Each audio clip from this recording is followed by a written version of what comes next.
नमस्कार.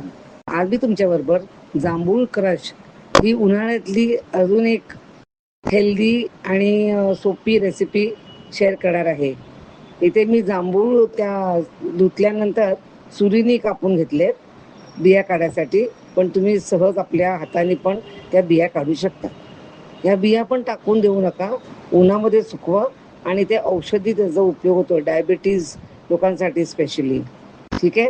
ते इथे मी 1 कप ते जांभळाचं पल्प घेतले, त्याच्यामध्ये थोडंसं मीठ, थोडी जिरा पावडर घेतले आणि बर्फ छान मिक्सरमधून काढले. मला जरासं ते पल्पी आवडते जांभूळ क्रश. पाहू शकता इकडे जांभूळ क्रश तयार आहे.